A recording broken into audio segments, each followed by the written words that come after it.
हमारे असदुद्दीन ओवैसी साहब हमारे मोदी साहब से तय को कम नहीं है।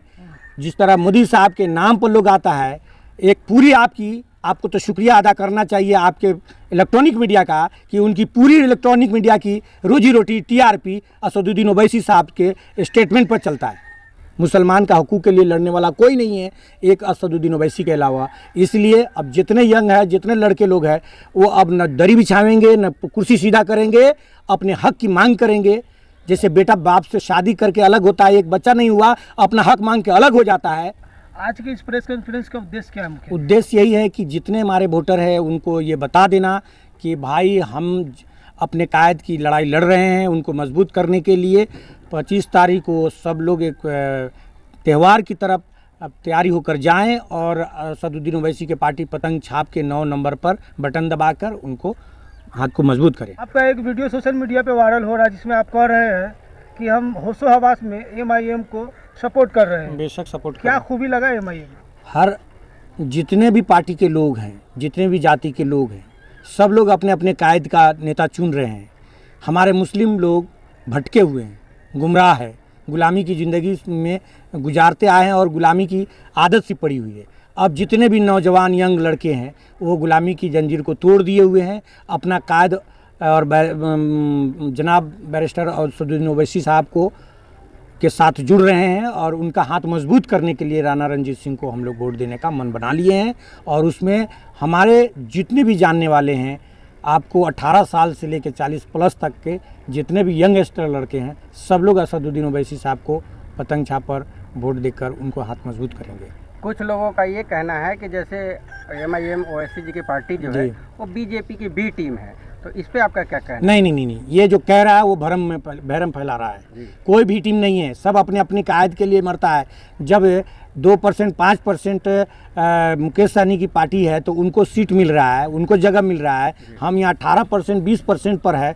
जब हमारे कायद को कोई जगह न मिल रहा है तो हमारे पास दूसरा कोई ऑप्शन नहीं है। हमारे साथ हमारे लिए हमारे हक की आवाज़ उठाने वाला बैरिस्टर असदुद्दीन ओवैसी साहब है, इसलिए हम लोग उनको मजबूत कर रहे हैं। और जितने यंग जनरेशन है जो आपको एंड्रॉयड मोबाइल चलाता है, जो भी सोशल मीडिया से जुड़ा हुआ, जो उनकी हकीकत को जान रहा है, इस सब बहकावे में नहीं आएगा।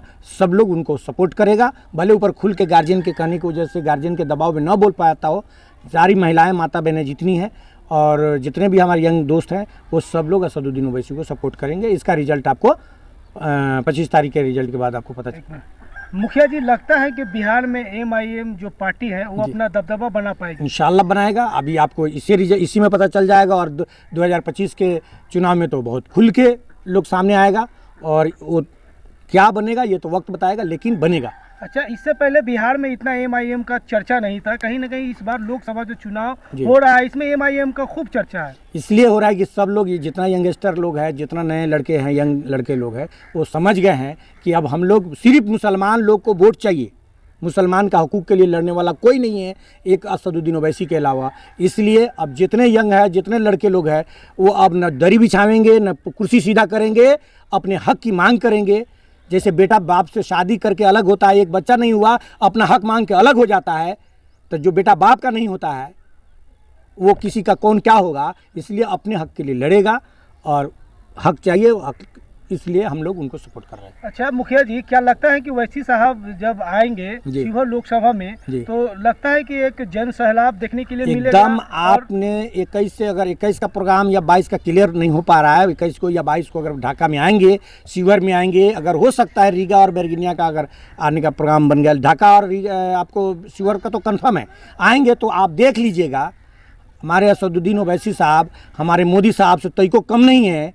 जिस तरह मोदी साहब के नाम पर लोग आता है, एक पूरी आपको तो शुक्रिया अदा करना चाहिए आपके इलेक्ट्रॉनिक मीडिया का कि उनकी पूरी इलेक्ट्रॉनिक मीडिया की रोजी रोटी टीआरपी असदुद्दीन ओवैसी साहब के स्टेटमेंट पर चलता है। क्योंकि आप देखिएगा और जन सैलाब देख के आपको अंदाज़ा लग जाएगा कि अब बस ज़्यादा लंबा दिन नहीं है, 21 तारीख को हो या 20-22 तारीख को हो, ढाका में जब आएगा तो आप जन सैलाब देखने पास आपको अंदाज़ा लग जाएगा कि उनके कितने चाहने वाले हैं। तो क्या इस बार शिवहर लोकसभा के जो मुस्लिम समुदाय के लोग हैं तो क्या उनको ओवैसी जी को इस बार सपोर्ट करेंगे? राणा करेंगे? हम तो पूरी अपनी तरफ से ताकत लगाए हुए हैं अपने कायद को मजबूत करने के लिए। सारे अवाम से, पूरे हिंदुस्तान के मुसलमान से आग्रह करता हूँ कि आप नाबालिग मत बनो, गफलत में मत जियो। मुसलमान सिर्फ अल्लाह से डरता है, बाकी किसी में दुनिया से नहीं डरता है। क्या लगता है कि बिहार में एमआईएम जो पार्टी है इस बार इतिहास रचेगी? एकदम इतिहास रचेगी। और अपने तमाम मतदाताओं से, जो हमारे यंगस्टर हैं, उनसे अपील करता हूं कि 25 तारीख को जो शिवहर संसदीय क्षेत्र का जो चुनाव होना है, पतंग छाप के 9 नंबर क्रमांक पर बटन दबा के ओवैसी साहब का हाथ मजबूत करेंगे। मेरा अपील है।